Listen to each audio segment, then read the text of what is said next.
pagi, saudara kasih Tuhan. Satu kemurahan pada pagi hari ini kita bisa berjumpa kembali di ruangan yang ada di mana kami ada. Pagi ini kita akan melihat satu bagian yang lain, yaitu tentang kembali pada aman dalam perlindungan Tuhan atau Allah. Saudara kasih Tuhan, dikatakan di dalam Mazmur pasal yang ke-27 ayat yang kelima, yang kemarin kita sudah lihat bersama. Dikatakan bahwa sebab Ia melindungi aku dalam pondoknya pada waktu bahaya. Daud merasa bahwa Tuhan adalah Tuhan yang melindungi. Ada satu kafarin yang menutupi Daud, dan dia berkata, sebab Ia melindungi aku dalam pondoknya. Kalimat ini membuktikan bahwa Daud berada dalam posisi di dalam pondok Tuhan. Bukan Daud di luar, tapi Daud ada di dalam pondok Tuhan. Sehingga dikatakan bahwa sebab Ia melindungi aku dalam pondoknya. Artinya bahwa perlindungan Tuhan itu ada di dalam pondok Tuhan, ada di dalam kediaman Tuhan. Itu orang yang ada dalam perlindungan Tuhan. Di situasi semacam ini, saudara, di mana saudara berada? Tuhan ada di mana-mana. Berarti pondok Tuhan ada dekat dengan saudara, dan saudara bisa tinggal di dalam pondok itu. Sehingga saudara bahkan berkata seperti Daud berkata, Ia dikatakan sebab Ia melindungi aku dalam pondoknya. Pasti ini akan merasa aman.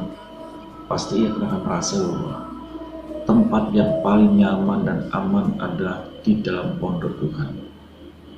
Sehingga pemerintah pun berkata, kalau saya ingin aman, sudah tetaplah di rumah. Itu juga Tuhan ingin berkata, kalau sudah ingin aman, sudah bisa tinggal di dalam pondoknya, di pondok Tuhan. Lalu apa yang dibuat? Kemarin saya singgung sedikit, yang dibuat Daud adalah seperti ini, saudara. Ia dikatakan, Ia menyembunyikan aku dalam persembunyian kemahnya.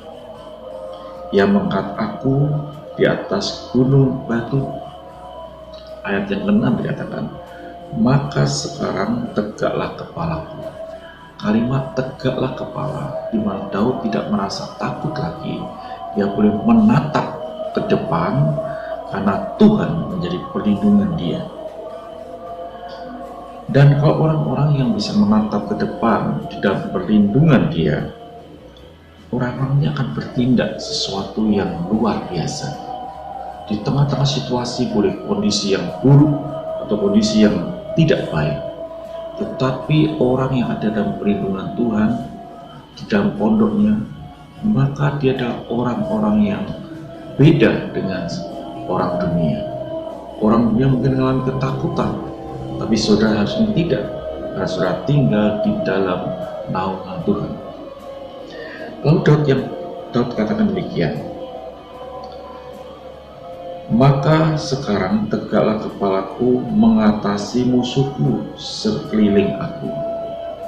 Mengatasi, dia tidak takut, bahkan dia menghadapinya, dia mengatasi, dia menghadapinya ada di dalam pondok Tuhan.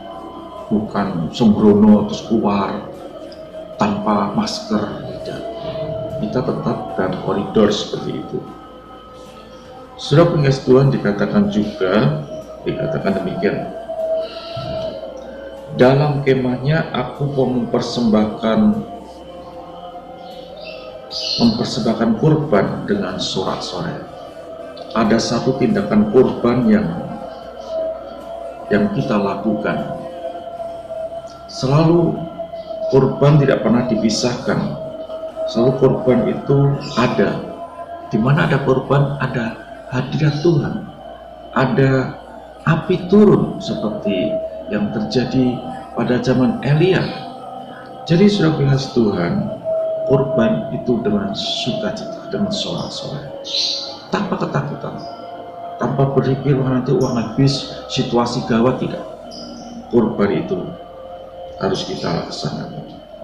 Bukan sekedar kurban, dikatakan dalam ayat berikutnya,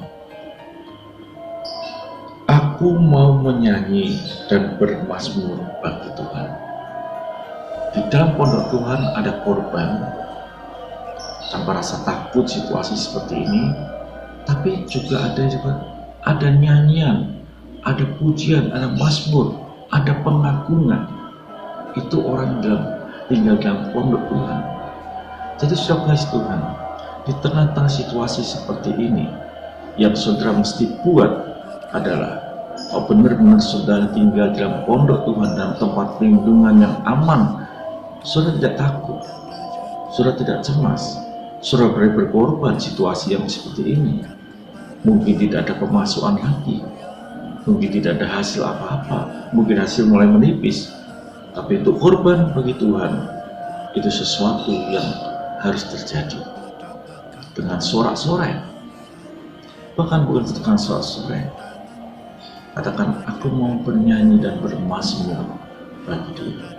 Adakah pujian hari ini di dalam kehidupan saudara, di dalam rumah saudara, di dalam persekutuanmu setiap hari dengan Tuhan? Adalah petikan gitar, adalah pujian yang dinaikkan.